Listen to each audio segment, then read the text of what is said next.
Bonjour et bienvenue dans Parenthèse, un podcast au service de la compréhension personnelle et familiale en toute légèreté. Je suis Coralie Breton, sophrologue spécialisée en enfance et auteure de jeux et de contenus à destination des parents et des enfants. Et aujourd'hui, c'est un épisode qui vous concernera peut-être, car ça va être une manière de mieux appréhender les colères de votre enfant. Un enfant qui vit une colère, ça peut être perçu comme passer du calme à la tempête, et dans ces moments-là, en tant que parent, on peut vite se sentir dépassé, voire désemparé. Et il faut aussi savoir que dans ces colères, il y a pas mal d'enjeux. Et le fait de l'accompagner, cet enfant, face à l'émotion colère, est vraiment capital, puisqu'un enfant qui n'arrive pas à libérer sa colère va être lui-même dépassé, désemparé. Et à vos yeux, ça peut paraître comme un ouragan. Et pour le bien-être de l'enfant et de l'environnement familial, il est capital de l'aider à vivre ses émotions, et notamment la colère, pour qu'il puisse la vivre de la manière la plus apaisée que possible. Alors, il peut aussi avoir des degrés, on va dire, en termes de difficulté à vivre cette émotion. Et un enfant qui a des difficultés à vivre cette émotion est peut-être aussi susceptible d'avoir des difficultés aussi au niveau du comportement. Donc ça peut être un comportement social au niveau de l'agressivité physique, verbale, et du coup ça peut même aller plus tard vers un comportement destructeur envers lui-même et voire autrui. Donc vous l'aurez compris, en fait, aider votre enfant à vivre ses émotions au mieux est vraiment une nécessité. Alors pour cela, un petit peu de théorie comme toujours. Du coup, c'est vraiment tout d'abord, il faut savoir que la maturité de l'enfant, du cerveau, pardon, de l'enfant, arrive plutôt vers l'âge de 7-8 ans. Donc jusque-là, c'est la partie émotionnelle en fait qui est beaucoup plus présente et qui va avec une régulation des émotions qui va être un peu plus floue. Donc il est vraiment nécessaire d'intégrer cette information pour aussi réaliser que l'enfant ne fait pas exprès de vous provoquer ou d'exagérer. En fait, c'est cette immaturité émotionnelle qui fait que les choses sont perçues et sont vécues surtout différemment. Alors, une des premières étapes pour accompagner votre enfant face à cette émotion va commencer par vous. Oui, vous. Alors, pour que votre enfant puisse apprendre à vivre sa colère, eh bien, il est important que vous-même sachiez identifier votre colère quand elle arrive et savoir aussi la vivre également au mieux. Alors, oui, l'apprentissage chez l'enfant passe par le mimétisme, on le sait. Alors, montrons-lui comment on fait aussi, nous, en tant qu'adultes, en tant que parents, pour vivre l'émotion colère de manière saine. Donc ce mimétisme, en fait, en réalité, c'est les neurones miroirs. Voilà, donc si vous voulez aller creuser un petit peu de quoi il s'agit, il n'y a pas de souci, on pourra aussi en discuter. Donc concrètement, comment on fait dans le quotidien pour pouvoir l'aider dans l'apprentissage d'une manière saine et sereine de vivre ses émotions? Eh bien, ça peut être par lui énoncer l'émotion que vous ressentez face à une situation.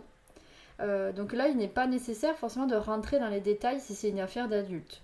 Mais simplement, parce que l'enfant est une éponge, il va capter votre ressenti, même si voilà, ça peut être des soucis qui vous concernent vous personnellement, mais simplement mettre des mots aussi sur ce qui se passe pour vous. Parce que selon sa maturité émotionnelle et son vécu, il ne va pas avoir le recul nécessaire pour l'interpréter, l'enfant. Donc ça va être aussi pour pouvoir l'aider à comprendre un peu ce qui se passe pour vous, parce que vous êtes dans cette relation parent-enfant, vous êtes tellement liés. C'est aussi pour on va dire, désamorcer du stress qui pourrait y avoir pour lui s'il ne comprend pas dans quel état vous êtes. Donc par exemple, vous pouvez très bien lui dire écoute, aujourd'hui, voilà, je suis en colère, il y a quelqu'un qui m'a mal parlé, ce n'est pas de ta faute, ça ne te concerne pas, mais je suis en colère. Alors, je vais prendre un peu de temps pour moi, je vais faire un petit peu de respiration, et ça va m'aider à sortir de la colère, tu vois, de mon corps. Et après, je serai vraiment entièrement disponible pour toi, ok ? Voilà, donc vous voyez, ça peut être juste une petite phrase comme ça, glissée, du coup, qui va énoncer vraiment l'identification émotionnelle, et qui va aussi lui montrer que vous êtes en capacité, il y a une solution pour pouvoir se libérer. On ne reste pas forcément avec sa colère en nous. Voilà, donc ça demande pas mal de travail personnel aussi, parce que pour accompagner l'enfant, il faut déjà être en capacité de le faire soi-même.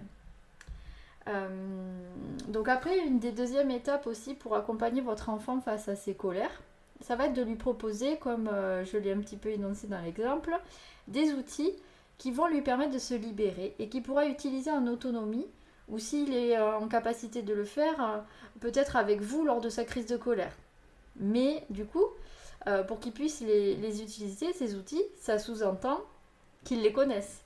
Donc, tant qu'à faire, il vaut mieux les apprendre quand la colère n'est pas présente pour qu'il puisse vraiment les intégrer. Donc, il vaut mieux, on va dire, entre guillemets, anticiper la venue de la tempête.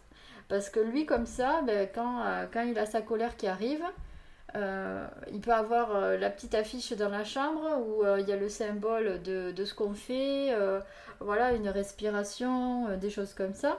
Et comme ça, lui, il se dit, ok, là, je me souviens, quand je suis en colère, je vais essayer de faire ça. Alors, ça marchera pas forcément à tous les coups, c'est vous aussi qui devez être là pour lui rappeler, tu te souviens, quand on est en colère, est-ce que tu te souviens ce qu'on fait? Voilà, c'est vraiment l'accompagner pour traverser cette émotion. Alors après, si ça peut aussi vous rassurer, sachez que l'émotion, n'importe laquelle, ne dure que 1 minute 30, ok? Donc ne vous en faites pas, ça ne va pas durer bien longtemps. Après, j'aimerais bien aussi m'arrêter sur un point qui pour moi est essentiel, parce que si l'émotion colère se manifeste, c'est qu'il y a quelque chose derrière. En effet, le problème, c'est vrai qu'il pousse l'enfant à se mettre en colère est bien souvent un symptôme de quelque chose qui est plus profond. Donc j'entends par là en fait qu'un besoin n'est pas satisfait et que l'enfant en fait il tente de vous alerter dessus en tant que parent pour pouvoir l'aider. Voilà, donc là cette petite parenthèse que je viens de faire, c'est vrai que je l'approfondirai plutôt dans ma conférence gratuite que je vais faire le 28 septembre. Voilà, donc là il y a les informations que vous retrouverez dans le mail si ça vous intéresse un petit peu d'approfondir. Mais après aussi, avant de terminer ce podcast, j'aimerais quand même appuyer sur un autre point qui est important. C'est dans la construction émotionnelle de votre enfant et pas seulement. Si votre enfant a des réactions violentes envers lui-même, les autres ou encore vous, le parent, il est important aussi pour moi de créer des limites saines et claires. Afin en fait qu'il n'intègre pas ces comportements inappropriés comme sa norme. Pour cela, vous pouvez lui rappeler qu'il a le droit de ressentir de la colère au même titre que d'autres émotions. Ça, c'est vraiment ok. Mais il y a certains comportements qui ne sont pas acceptables. Et je pense que le rappeler, c'est quand même à l'enfant, c'est quand même essentiel. Et ça implique aussi que vous avez établi avec vos conjoints-conjointes quel comportement est toléré et ceux qui ne le sont pas. Après, pour aller plus loin aussi dans le renforcement de l'intelligence émotionnelle et la connaissance des outils de libération de la colère, là vous pouvez me contacter parce que vous le savez, c'est quand même ma spécialité. Donc on pourra échanger à ce sujet avec notamment l'accompagnement émergence que je propose. Voilà, il est vraiment sur mesure en fonction de votre vécu et de celui de votre enfant. C'est pour ça que j'ai pas de solution miracle ni de conseils parce qu'en fait on fait tous comme on peut et surtout on le fait en fonction de l'individu qu'on a en face de nous. Voilà comment moi je conçois les choses. Et si vous vous posez la question là de savoir à la fin de ce podcast si le comportement de votre enfant nécessite un accompagnement, sachez que tout d'abord cela dépend de vous.